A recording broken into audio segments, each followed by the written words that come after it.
The Neon Cathedral of Las Vegas pulsed with electric energy at 1:15 a.m. on April 28, 2022, as Championship Fight Weekend reached its peak.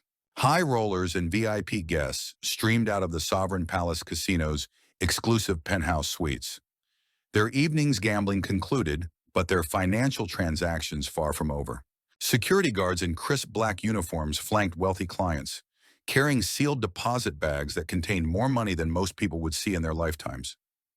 The routine was as choreographed as a ballet.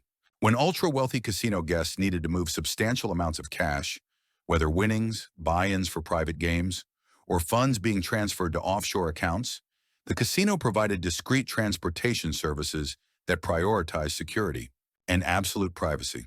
No armored cars with flashing lights, no obvious displays of wealth that might attract unwanted attention, just unmarked black shuttle vans that could blend seamlessly into Las Vegas traffic while carrying fortunes between casino properties and private banking facilities. At exactly 1:15 a.m., right on schedule, a black Mercedes Sprinter van bearing official Sovereign Palace decals pulled up to the casino's VIP entrance. The vehicle looked identical to the shuttles that had been servicing the casino's most exclusive clients for years. Same model, same color, same corporate markings that identified it as part of the casino's elite transportation fleet. Security guards immediately began loading sealed cash bags into the van's rear compartment, each bag tagged with identification numbers and loaded according to protocols that had been refined through years of high-stakes money movement.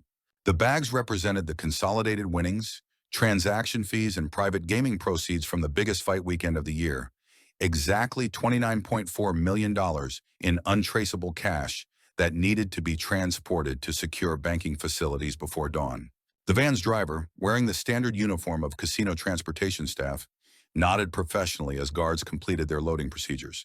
He signed the required transfer documentation with practiced efficiency, started the engine, and drove calmly into the Nevada night, disappearing into the maze of traffic and neon that made Las Vegas the perfect city for anyone who wanted to vanish, without a trace. But 5 minutes later, when the actual scheduled shuttle arrived at the VIP entrance, security guards realized they had made a catastrophic mistake. They had just loaded $29.4 million in cash into the wrong van, driven by someone who wasn't supposed to be there, but had understood the system well enough to exploit it with devastating precision. Only later would anyone realize that what appeared to be a routine transportation pickup was actually one of the boldest casino heists in American history, executed by one of their own employees who had spent 6 years studying their procedures, while remaining so invisible that no one had bothered to question his presence when it mattered most. Before we dive deeper into how a shuttle driver outsmarted one of Vegas's most secure casinos, don't forget to like this video, drop a comment telling me what you think about this incredible heist, and subscribe for more true crime stories that will blow your mind. And if this video is eligible, hit that hype button. It helps push this story to more viewers who love these wild casino crimes. Anthony Miguel Vega understood the power of being overlooked better than most people understand the value of being noticed. At 43, he had spent 6 years working the graveyard shift as a shuttle driver for various Las Vegas casinos, ferrying wealthy clients between properties, airports, and exclusive venues while earning wages that barely covered his modest living expenses in a city built on other people's extraordinary wealth. Born in Phoenix to a family of skilled automotive workers, Anthony had inherited both mechanical aptitude and the kind of quiet reliability that made him valuable to employers who needed trustworthy drivers for sensitive transportation assignments. His father, Roberto, had spent 28 years as a master mechanic at a Chevrolet dealership before retiring with a pension that provided basic security but little luxury.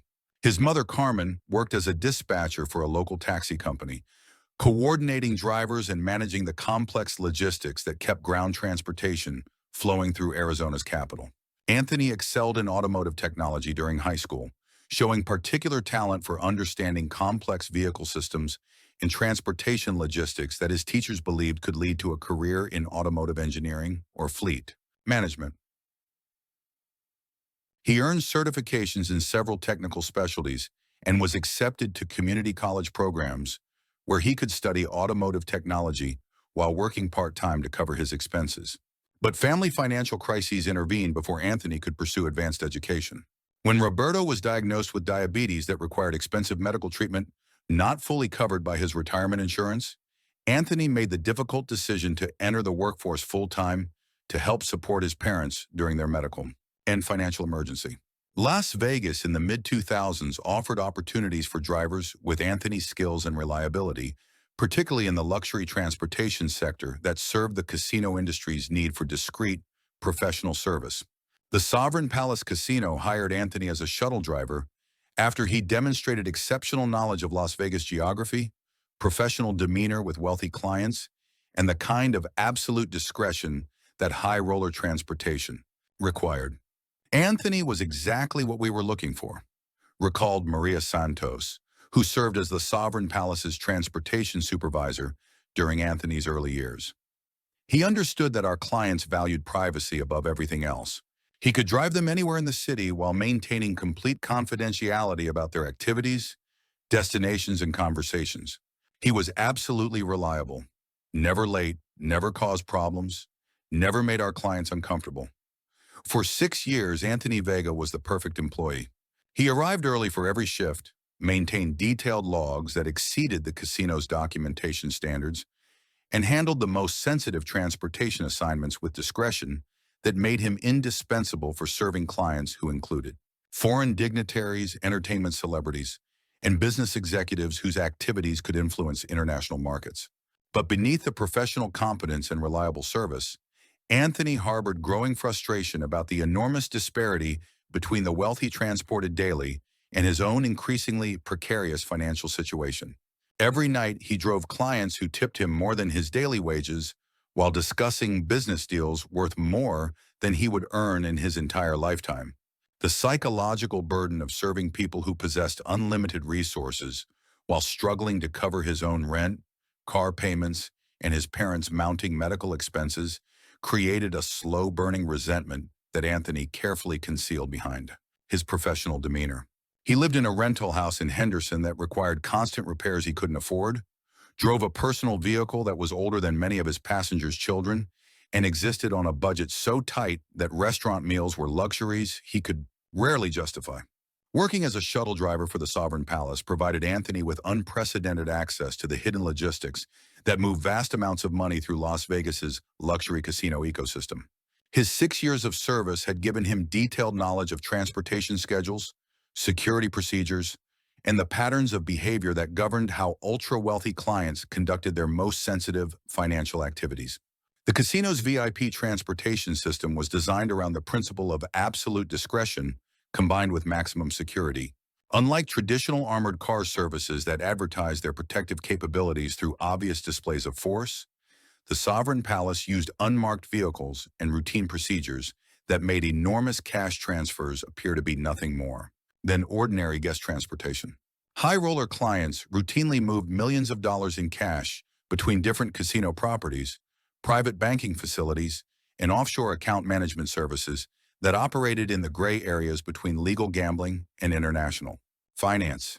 These transfers required transportation that could handle substantial amounts of currency while maintaining the appearance of routine business activities that wouldn't attract attention from law enforcement, tax authorities, or criminal organizations. Anthony's position gave him access to transfer schedules, route planning, and security protocols that were known only to the casino's most trusted transportation staff. He learned which clients moved the largest amounts of money, which events generated peak cash flow periods, and most importantly, which procedural gaps existed between when transportation was requested and when security verification occurred. The most significant vulnerability Anthony identified was the system's reliance on visual identification rather than comprehensive verification procedures. When shuttle vans arrived at designated pickup locations, security guards verified that vehicles matched expected appearances, correct make, model, color, and corporate markings. But they didn't conduct detailed inspections of documentation, driver, credentials, or vehicle identification numbers that might reveal counterfeit operations. The VIP transportation system was built on trust and routine rather than paranoia and verification, explained security consultant Dr. James Rodriguez, who analyzed the Sovereign Palace heist for insurance investigators. The assumption was that anyone showing up with the right vehicle and uniform must be legitimate, because the alternatives seemed too complex and risky for ordinary criminals to attempt. Anthony understood that this assumption could be exploited by someone with inside knowledge and sufficient preparation. Anthony also discovered that the casino's transportation scheduling system contained predictable patterns that could be analyzed and exploited by someone who understood the relationship between major events, client behavior, and cash movement logistics. Championship boxing weekends, in particular, generated enormous cash flows as wealthy spectators placed extraordinary wagers and conducted private gaming sessions that required discrete financial services. Anthony spent the better part of 2021 and early 2022 developing the detailed plan that would eventually enable him to steal $29.4 million using nothing more than a counterfeit shuttle van and intimate knowledge of the casino's transportation procedures.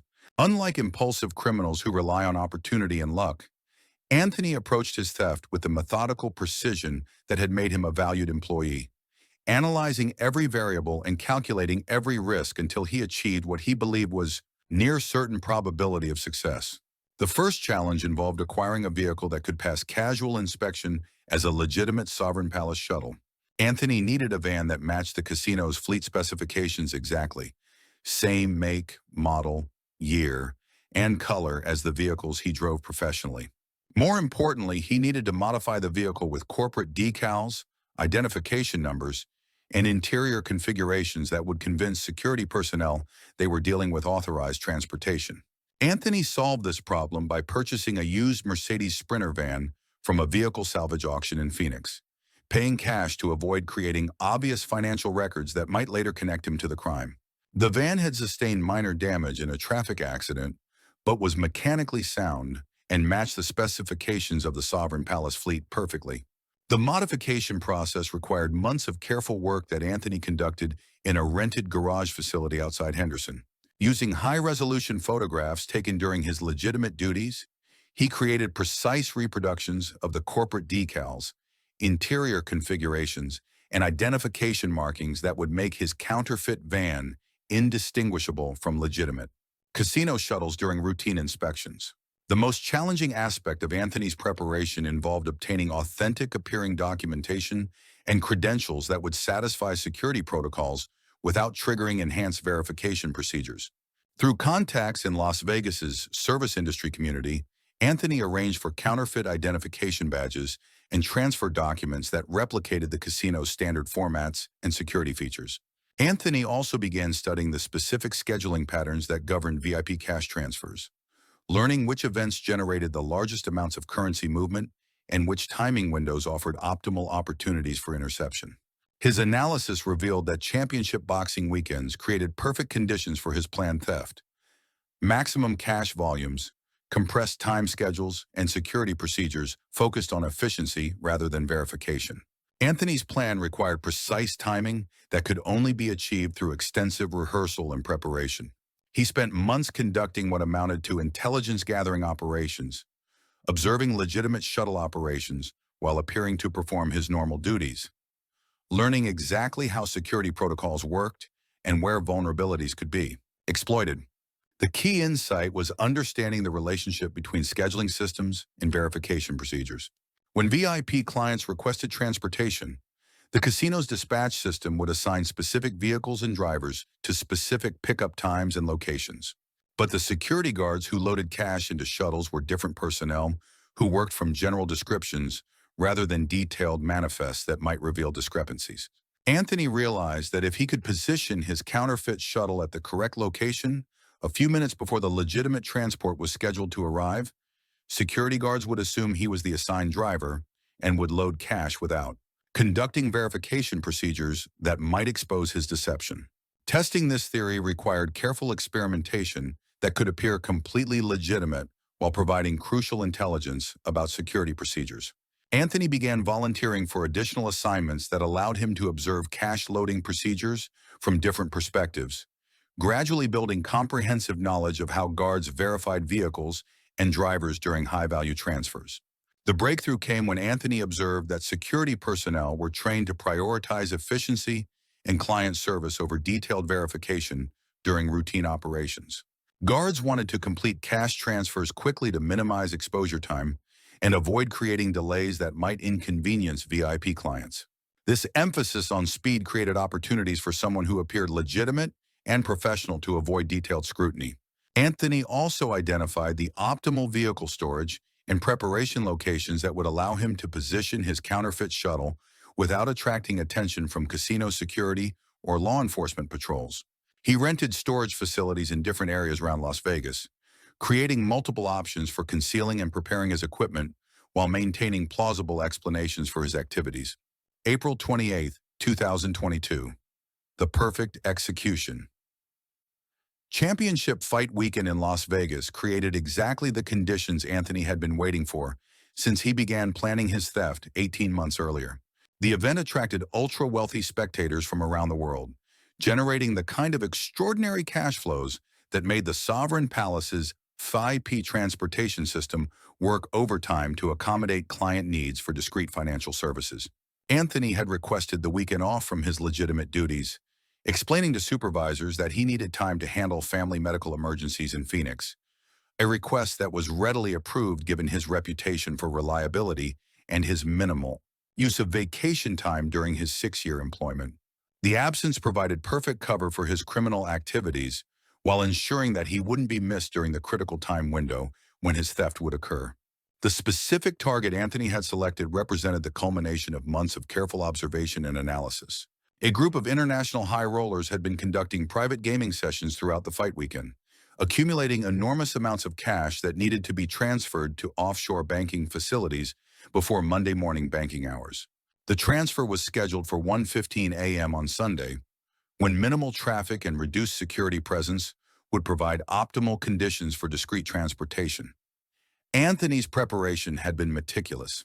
His counterfeit shuttle van was positioned in a parking structure 6 blocks from the Sovereign Palace, equipped with all the documentation, equipment, and identification materials needed to convince security guards that he was conducting a legitimate transfer operation. His uniform was identical to those worn by authorized casino transportation staff, and his counterfeit credentials were sophisticated enough to pass casual inspection.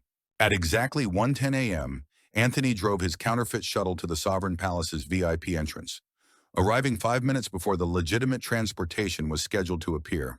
His timing was based on months of observation and analysis of the casino's scheduling patterns, calculated to provide maximum opportunity for successful deception while minimizing exposure to verification procedures that might reveal his criminal intent. Security guards were waiting at the VIP entrance with sealed cash bags containing the weekend's accumulated high roller proceeds. The guards recognized the shuttle as matching expected specifications and immediately began loading procedures without requesting additional verification of Anthony's credentials or vehicle documentation. The loading process took exactly 7 minutes, during which time Anthony maintained the professional demeanor that had characterized his 6 years of legitimate service. At 1:22 a.m., Anthony signed the transfer documentation using procedures he had observed hundreds of times during his legitimate duties, started his counterfeit shuttle, and drove calmly away from the Sovereign Palace carrying $29.4 million in stolen cash. His route had been planned to avoid major surveillance checkpoints while following natural traffic patterns that wouldn't attract attention from law enforcement officers conducting routine patrols. When the legitimate shuttle arrived at the VIP entrance at 1:25 a.m., security guards realized that they had been victims of an extraordinarily sophisticated deception.